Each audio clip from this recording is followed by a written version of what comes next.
She's got the good. No, she's a professor. She's a professor at a taxpayer-funded establishment.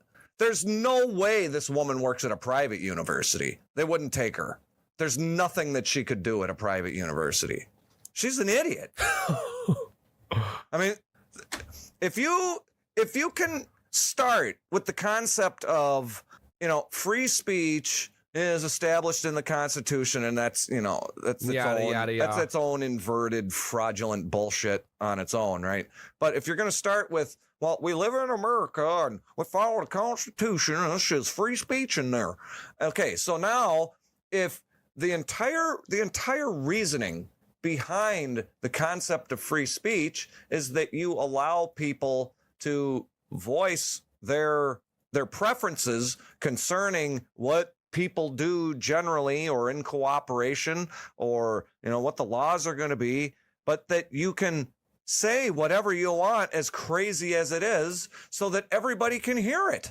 That's the whole point of free speech, is to let everybody say what they want so people with brains can identify the crazies and know whether or not they're people that you want to interact with or not. Now we're in this world where if you say the craziest, most backward thing, everybody has to bow down and cower in fear of having their frickin' business burnt down or getting snatched out of your car or maybe just shot in the face. Yeah.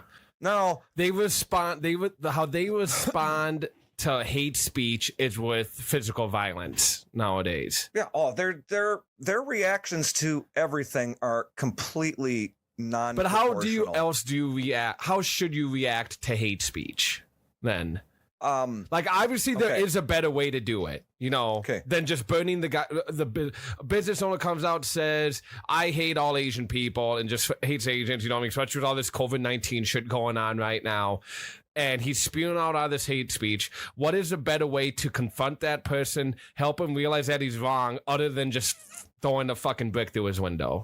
Well, first, if you're not you have to be cognizant. You have to be conscious enough to understand that hate speech is not a concept. Hate, an emotion that one feels towards another, everybody knows what love and hate, right?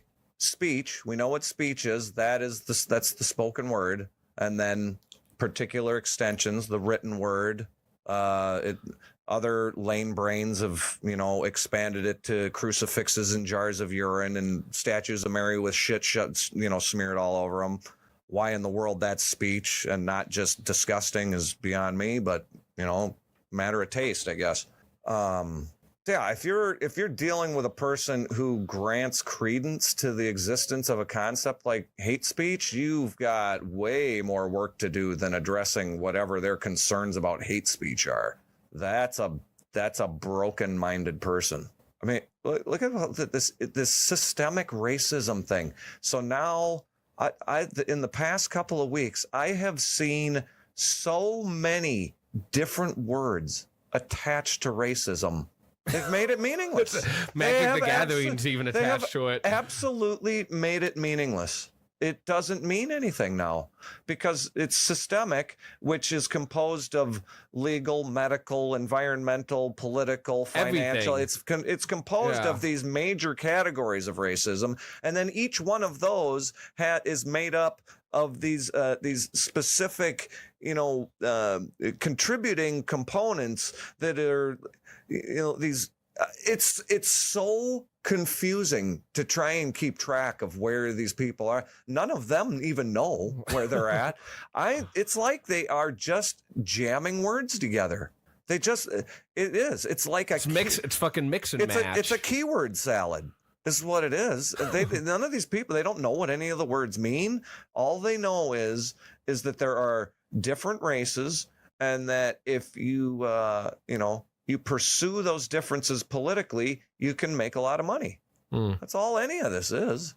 Well, and then you've also got, the overlords who are beyond caring about money, who are actually motivated by watching us kill each other. They love it. If you want to believe that those people don't exist, I got a bridge in Brooklyn to sell you. Let's finish this up here. saying contributes to systemic racism in this country. It means that my students of color are pulled over and accused of stealing a car when they did not. I'm not pulling anybody over for stealing any cars. I see many people of many different races in this room. They all seem to be doing just fine. I don't think any of them have felt violence because they listened to a lecture on basic facts about our immigration system.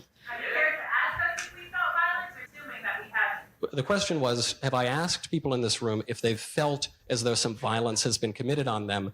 No, I haven't asked, because no violence has been committed on you. Because violence is not a subjective feeling. Violence is an objective fact. Yes. Thank you for pointing that out, Mr. Knowles.